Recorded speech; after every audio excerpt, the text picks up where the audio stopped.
One question that I have, maybe I can go back to you, Kisini. We have time, and also for those that have questions. It is very specific, and I did not mention this to you beforehand, so I am sorry. But maybe you can provide more information. I saw that you have vinyl chloride and you have national ambient and daily, sorry, annual and daily. Vinyl chloride is like this PVC, it's plastic if you burn it. So what does this mean in practice? Like, would you have some monitoring sites that are near factory areas? And then what do you do then if you see that the emissions or the ambient levels are higher? Thank you. Sorry, I will ask you the So question. thank you very much. That's really specific questions actually, and really good too, because you can see that we have the national ambient air quality standard. We have 9 parameters that are the annual average, because we more concerned about health effect in long term. But if you see that we also have about 19 compounds of the guideline value, and vinyl chloride are applied for both concepts. So the concept is different. For the annual average, that is by laws, for the ambient monitoring, PCD is responsible for the monitoring of this VOC. So we basically put our monitoring site in the communities, but we know that some of the VOC species are mainly emitted from industrial process. So we concern very much. Actually, we separate our monitoring site into 3 perspectives. First is the industrial impact site, that is a community located near to the industrial area, first of all. And the second is the where people walk along the street. So we call it roadside station.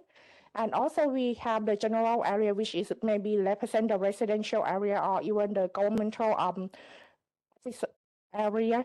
So for the vinyl chloride, basically we will see the we have observed the increasing and reducing trend only in the industrial impact area. So our perception, our assumption is that vinyl chloride from Thailand, based on our ambient monitoring data, it should come from the industrial process, not from the burning of any plastic wire or anything, because we actually have the industrial estate area in the, especially in Mataput area. I don't know if you're familiar with Rayong province. That's in the hub for petrochemical industry and chemical industry. So we often observe some vinyl chloride beyond our guideline value. And the next question is that once we observe the if the number exceeds our guideline for the ambient for the annual average, we would have to wait until 12 months because it's annual, so we have to correct the data for the entire years. So when we first proposed this annual average, there was a question from the community actually, the same, because they said we go and take the samples only once a month. That is the sampling duration time is 24 hours.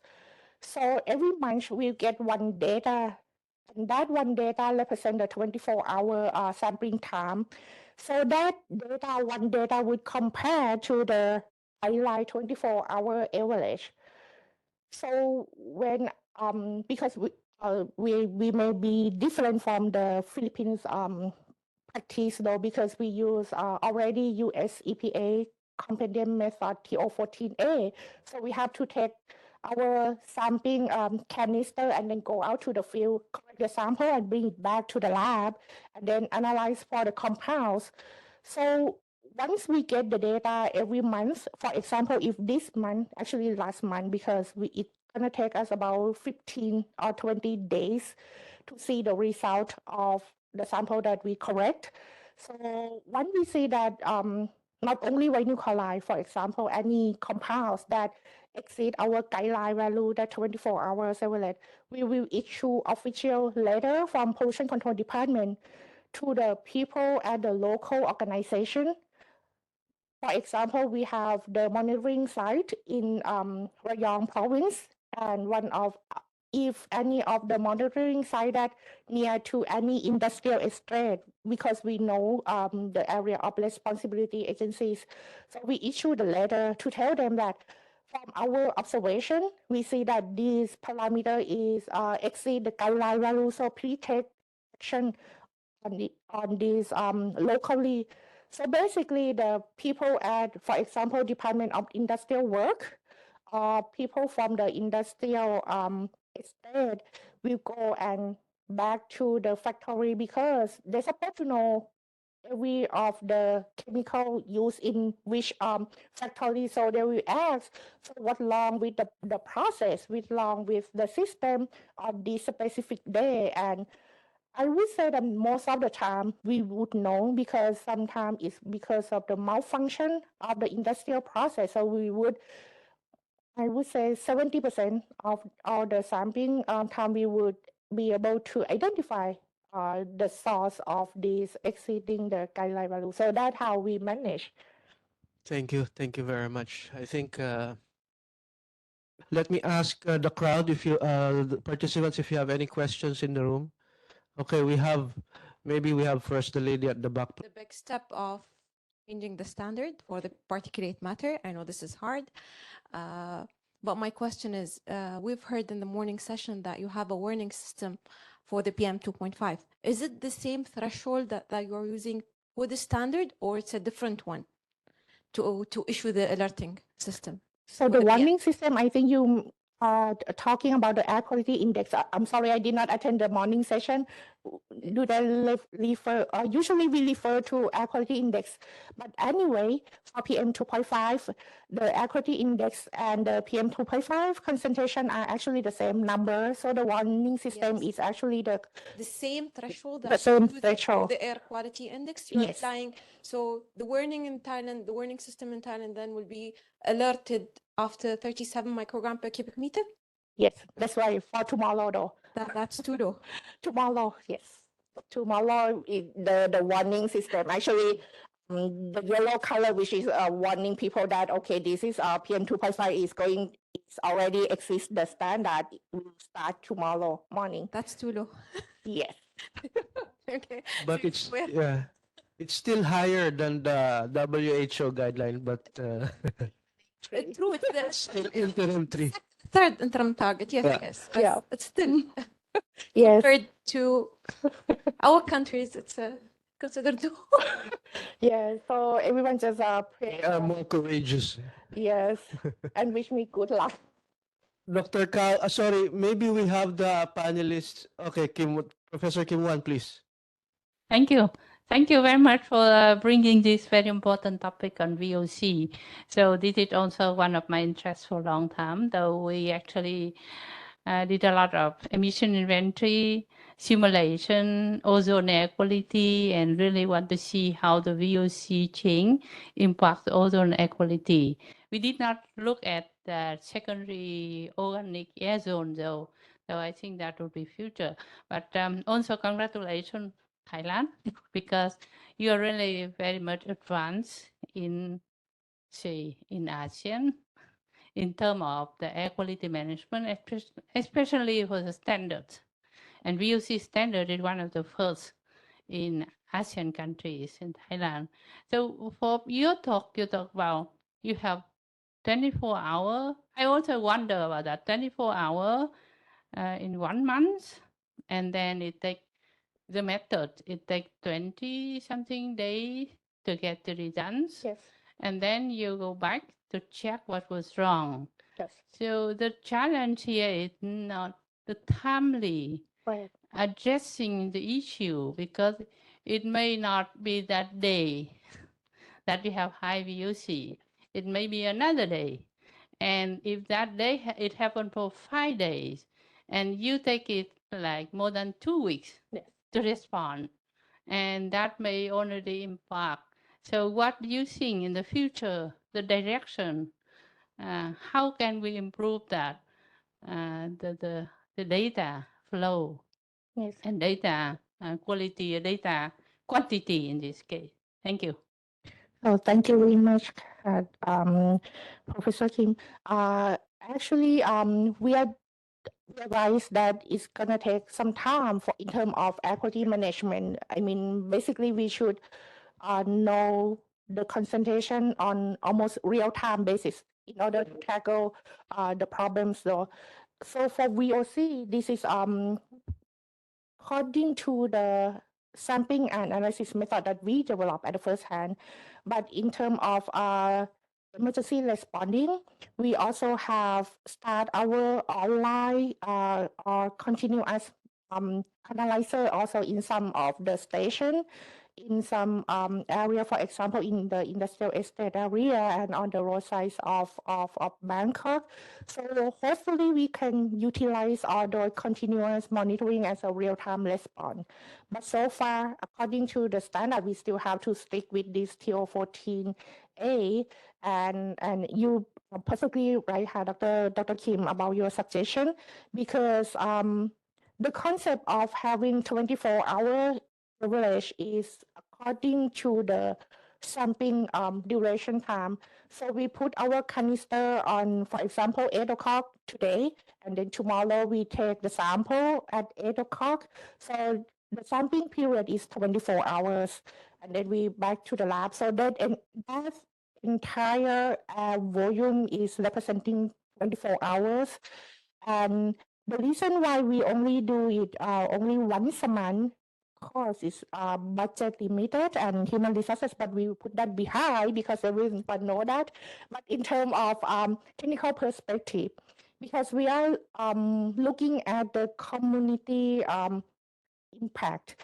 So our assumption is that whenever we go take the samples, the ambient air quality should be suitable or good for everyone. So basically, we do not fix the day.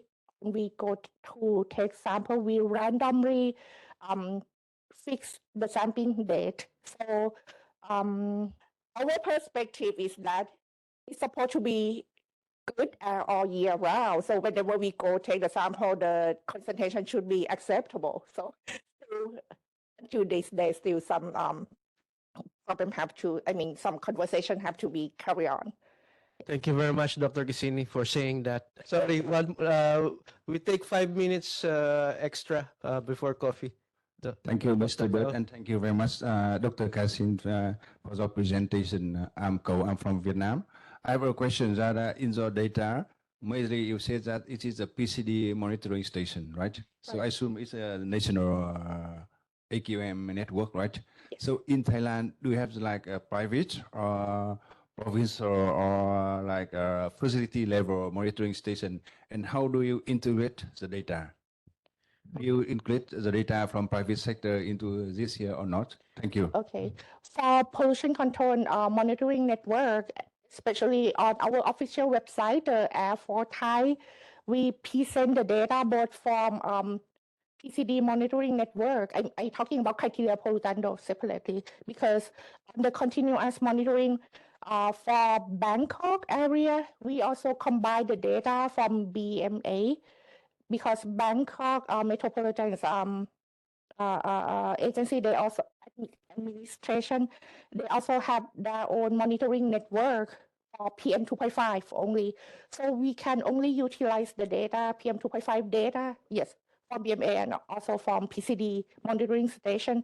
But from other provinces, because we have about 80 monitoring station as of today, and other provinces, unfortunately, we still have to carry on by PCD monitoring station. But you're talking about the private, also organization. For example, if you are the companies, the industrial owner, and you are by law or by EIA, environmental impact assessment, you are required to have your own monitoring station. That for you. But for us, for official data dissemination, we use official data.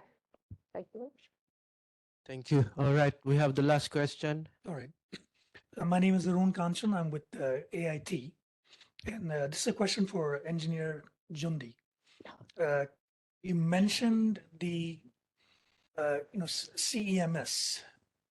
network and its connection to the EMB data center is what you. So that's not VOC related SIMs, correct? Yes. It is VOC related. No. Okay, it's SO2. It's for criteria pollutants, PM, CO, SOx, and NOx. Now, what about mandatory calibrations and RATA and things like that for the performance of the SIMs, basically? The connection is fine, but what are the facilities mandated to do in terms of regular calibration and maintenance?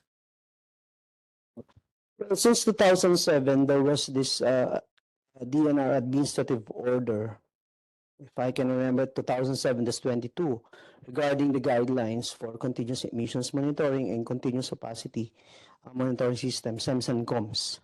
So during that time, performance specification in that policy was limited to PS1 opacity, for CO, PS2, NOx, and SOx. So in that policy, the annual there is a strict requirement on annual relative accuracy test audit, and prior to that, you are also required a quarterly cylinder gas audit. And I think if there's also calibration drip requirement, if there's like a new SEMS or newly repaired SEMS.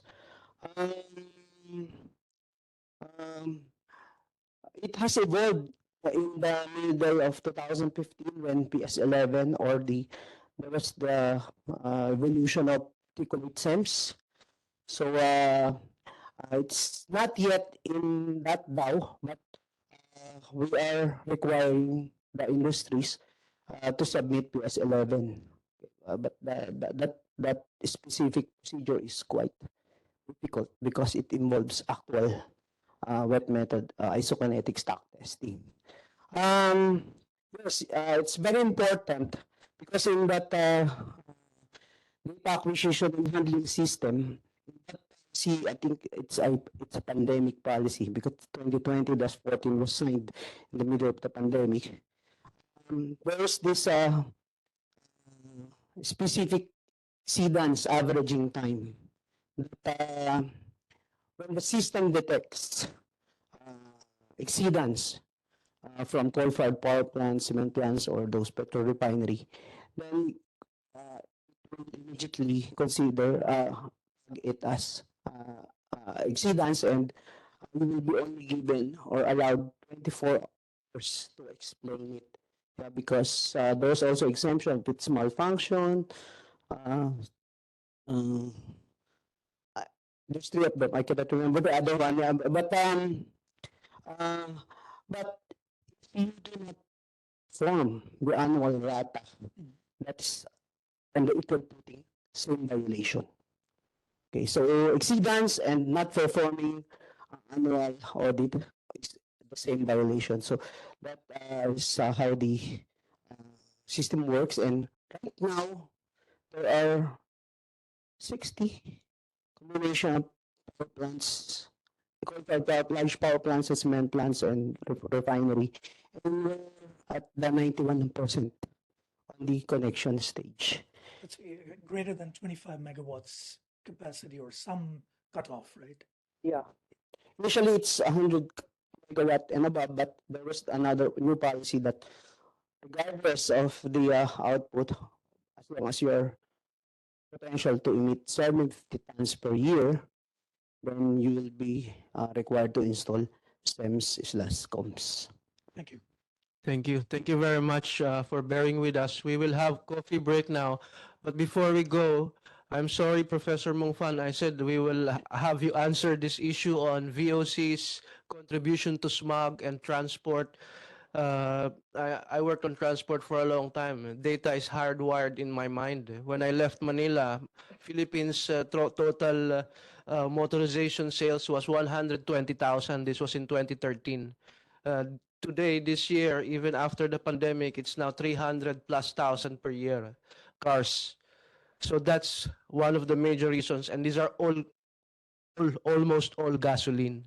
sedans or pickup trucks. So, but that's also a major cause of formation of NOx and then ozone, and that's why. But anyway, thank you all very much, and we'll have the opportunity later again in the next session on the local sensors, and maybe we can get this discussion again. Thank you very much.